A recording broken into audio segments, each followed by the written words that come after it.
Welcome to Monday morning. It's a rainy one at that. Thanks for joining us. I'm Laura Garcia. And I'm Marcus Washington. Don't forget, if you're on the go this morning, we've got you covered. We're not only here on television, but you can also catch us live on Roku, Amazon Fire, Apple TV, and online. Well, the rain has arrived to parts of the Bay Area. It's been coming down in some parts overnight.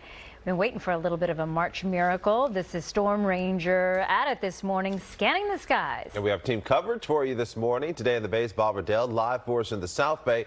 But first, I want to get a look at that forecast and how long it's going to last with meteorologist Kari. Yeah, it started yesterday evening for parts of the Bay Area, continues this morning, and we could see also some activity into this afternoon. So we're not done with the rain just yet as we take a look at Storm Ranger. Some breaks in parts of the North Bay, but the East Bay still seeing a steady downpour, starting to taper off in Richmond, but raining in Oakland, over toward Lafayette, much of Contra Costa County, over toward the Tri-Valley as well. But then as you head down to Fremont, it's really picking up. Lighter rain for San Ramon and Pleasanton and Livermore. But look at all of the yellow that we have from just south of Redwood City over towards Sunnyvale and San Jose, and down to the South County, where Morgan Hill still getting hit with some moderate to heavy rain at times, but tapering off in Gilroy. This is what we'll see going into the afternoon as the storm system continues, and those lightning strikes that you're seeing off the coast will be working into the Bay Area by this afternoon. Heading to the South Bay, let's check in with Today in the Bay's Bob Redell, who's giving us a live look at the rain there in Milpitas.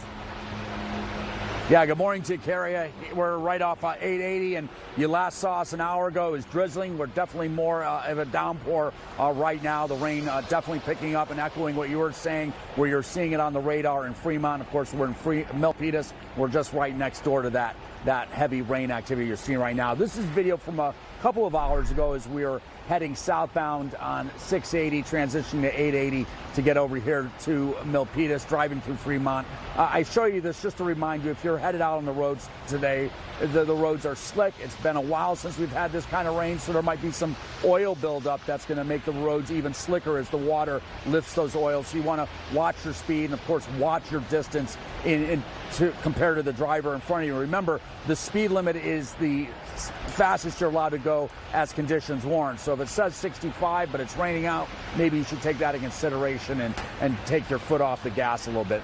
We want to use this opportunity to talk about where we are at the drought. These are two maps from the drought monitor put out by the government. The map on your left is from the beginning of February. The map on your right is the current conditions. You'll notice that the state of California is seeing a lot more red, which is an indication we're getting more into an extreme drought. And I wanted to draw your attention to the North Bay, where it was a lighter color in February. It's now got the red color there now, which means the extreme drought is coming back into the Bay Area. This was after December, which was wonderful in terms of the rainfall and the snow we had. But then, unfortunately, January and February were the driest on record in about 100 years. And no one is suggesting that what we're seeing right now is going to really have any impact, any measurable impact on the drought, unfortunately. Reporting live here in Milpitas, Bob Redell, Today in the Bay.